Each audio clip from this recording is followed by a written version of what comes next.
Jörg Haider, chief of the relatively new but so far tiny Alliance for Austria's Future party, which it's no surprise is to be found on the country's political far right. Haider's been well known in Europe since 2000, when, as leader of the far-right Freedom Party, he provoked a political crisis when it formed part of a government coalition. The result was an isolated Austria. Today, with elections this month, he's a man wanting to return to government. With the Social Democrats and the Conservatives each said to command less than a third of the popular vote, smaller parties such as Haider's could have a part to play in the election outcome. There's a possibility that Austria's political direction could be altered. So what impact will this have on the rest of Europe? Grüß Gott, Herr Haider. Grüß Gott. Dankeschön, dass wir mit Ihnen reden dürfen. My first question is taken directly from your election manifesto. You say we are against dictatorship. What do you mean by this? Es gibt viele Dinge, die in den letzten Jahren Over the last few years, we've lost many of our state powers to Brussels. This has provoked a negative reaction from the people. For example, within the context of the European Union's Reform Treaty, we're losing control in areas like justice, rights of asylum, etc. These powers are all transferring to Brussels, and this annoys us enormously. You would like to hold a referendum? We'd like a referendum because we believe the people should be consulted on the fundamental changes being made in our relations with Brussels and with other EU countries. We've just used the Austrian hello, grüß Gott. Do you believe in God? Of course. Therefore, do you believe your God is happy about your action to block the construction of any more mosques containing minarets?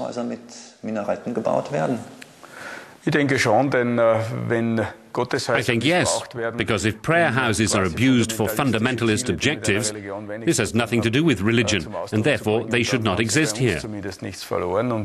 I'm against Islamic fundamentalism in particular. It's spreading more and more in Europe.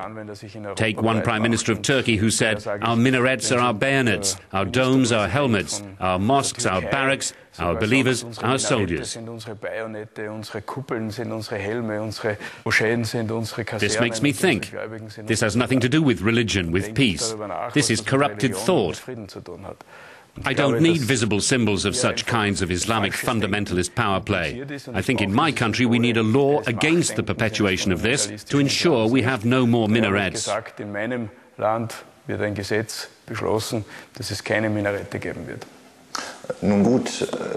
Perhaps such views do exist, but the large majority of believers in Allah want to integrate into Austria. Isn't this an insult to them, to deny them their religious freedoms? Not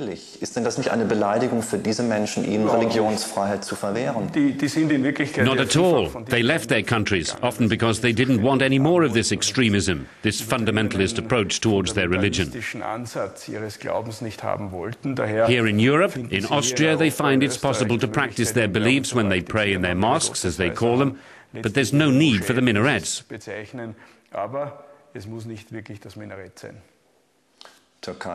You've already mentioned Turkey. Does Turkey have a place in the European Union? I believe that Turkey is something of an ambiguity, neither Asian state nor European. One must find a new way for Turkey.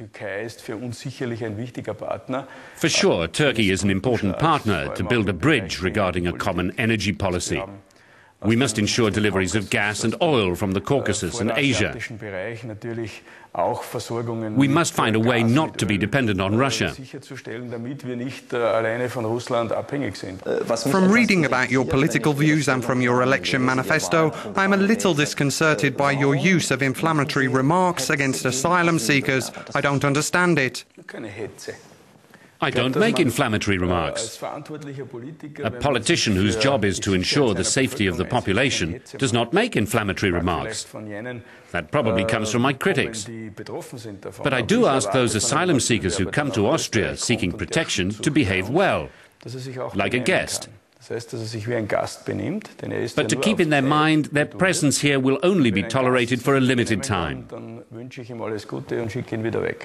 And if they don't behave well, I say good luck and send them on their way. It's very simple. Asylum seekers who break the law, they must leave the country. Back in 2000, it was policy that after 1945, no extreme right-wing participation in government would be acceptable in an EU member state. Well, we weren't a right-wing party.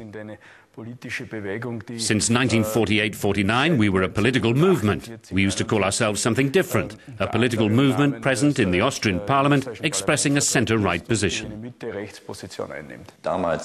In 2000, because of your party's membership within the Austrian government, no top-ranking European politician wanted to shake hands with government members. Austria's isolation lasted several months. Today, what has changed, you or Europe? The European Union has recognized that democratic elections can't be influenced from outside. Otherwise, the EU should have imposed sanctions against Italy, against Berlusconi and the Northern League, and all of those kinds of parties in power which share many of our ideas. The EU should have imposed sanctions against Denmark, where the government there completely cut itself off from Europe's immigration policy and backed away from the EU. But no sanctions were imposed. This shows the EU wanted to make an example of Austria to intimidate other member states.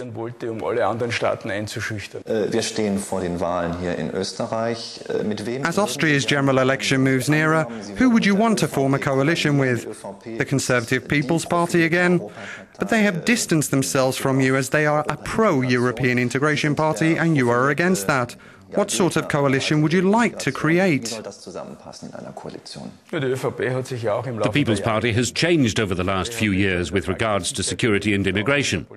They've learned a lot from us on the issue of fighting against the abuse of asylum seeking. In the election campaign, they've put a lot of emphasis on areas which are completely compatible with our political programme. It goes to show just how important the existence of our party is. Gut, Dankeschön. Okay, bitteschön. Einen schönen Tag noch. Danke Ihnen auch.